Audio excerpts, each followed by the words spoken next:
नमस्कार।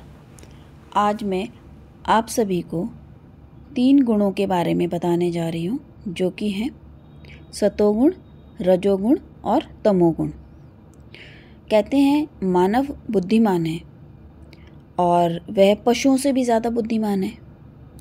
लेकिन आजकल मानव जिस प्रकार का कार्य कर रहे हैं, तो खुद ही देखिए और सोचिए और समझिए कि हम बुद्धिमान हैं भी या सिर्फ हम अपने आप को स्वयं ही बुद्धिमान कह रहे हैं। भगवान ने तीनों गुण बनाए हैं और इन तीनों गुण से कुछ खाद्य पदार्थ भी बनाए हैं।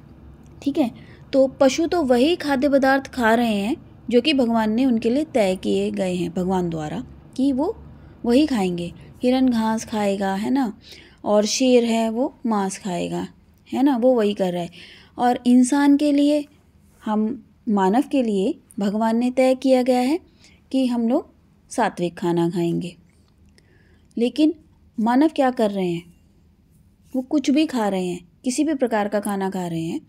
और अगर वह खाना तैयार नहीं है तो खुद से तैयार करके बना के खा रहे हैं, जो कि भगवान ने बनाया नहीं है। वो खुद ही उसको तैयार कर ले रहे हैं और उस प्रकार का गुण अपने अंदर लेकर आ रहे हैं। क्योंकि जैसे गुण का खाना हम खाएंगे, वैसे ही गुण का कार्य हम करेंगे और वैसे ही गुण का फल हमें प्राप्त होगा। ठीक है, पहला होता है सतोगुण। इस गुण में क्या होती है? पवित्रता होती है और ज्ञान आता है इस गुण से।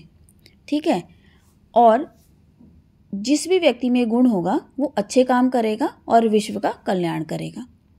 दूसरा है रजस गुण, रजोगुण, जो कि क्रियाओं और इच्छाओं के लिए गुण होता है। ठीक है, और जिस भी व्यक्ति में गुण होता है वो सिर्फ अपने ही लाभ के लिए काम करेगा और अपनी कार्य सिद्धि के लिए जिएगा।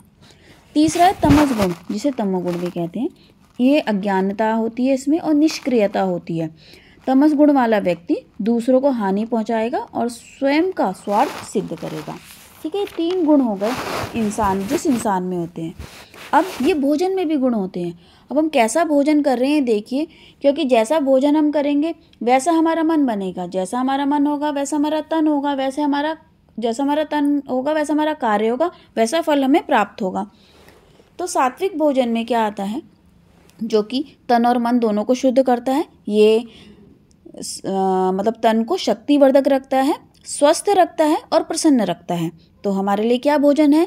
हरी सब्जियां, फल हो गए, शहद, गुड़, साबुत अनाज, कम मसालों वाला भोजन, शाकाहारी भोजन, बिना लहसुन प्याज वाला भोजन। अगर हम ये करेंगे भोजन, तो हम एक जो भगवान ने हमारे लिए भोजन तैयार किया वो करेंगे और उसी प्रकार हम कार्य भी करेंगे। दूसरा हो गया रजोगुण वाला, जिसे राजसिक भोजन कहते हैं। तीखा, नमकीन, मसालेदार भोजन ऊर्जा और पोषण देगा आपको। शरीर में क्या करेगा? पित्त और वात दोष बढ़ाएगा आपके, जिसमें कि तली हुई चीज़ें आएंगी, फास्ट फूड, मसालेदार व्यंजन, चाय, कॉफ़ी, चॉकलेट, मिठाई, लहसुन प्याज, बैंगन, गाजर, मूली, नमकीन, चटपटे स्नैक्स, ये सारे आते हैं। अब कर रहे हैं हम लोग, तो इससे क्या होगा? मन और शरीर को उत्तेजना मिलेगी।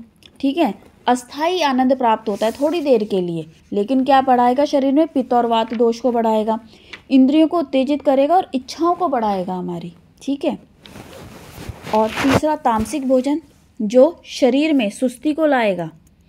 इसमें तामसिक भोजन में ना तेज गंध वाले और नींद लाने वाले खाद्य पदार्थ होते हैं। ये मन को सुस्त और भटकाव की स्थिति में डालते हैं। तामसिक भोजन से जड़ता आएगी, भ्रम होगा और मानसिक स्वास्थ्य पर नकारात्मक प्रभाव पड़ता है। इसमें मांस, मदिरा, नशीले पदार्थ, तंबाकू, डिब्बाबंद खाद्य पदार्थ, रासायनिक पदार्थों से तैयार जूस, ये सब आते हैं। तो देखिए हम मानव क्या कर रहे हैं और कैसे चल रहे हैं, हमें कैसे चलना है और हम कैसे चल रहे हैं। और आजकल हम सब परेशान क्यों हैं? हम खुद के कर्मों द्वारा ही परेशान हैं। हम भगवान द्वारा बनाई गई दुनिया में चल ही नहीं रहे हैं। हमने अपनी कोई अलग सी दुनिया बना ली है, उसमें चल रहे हैं और परेशान हो रहे हैं। तो इसमें भगवान को हम दोष नहीं दे सकते। ज़रा गौर कीजिए आप क्या खा रहे हैं और कैसे कार्य कर रहे हैं। राधे राधे।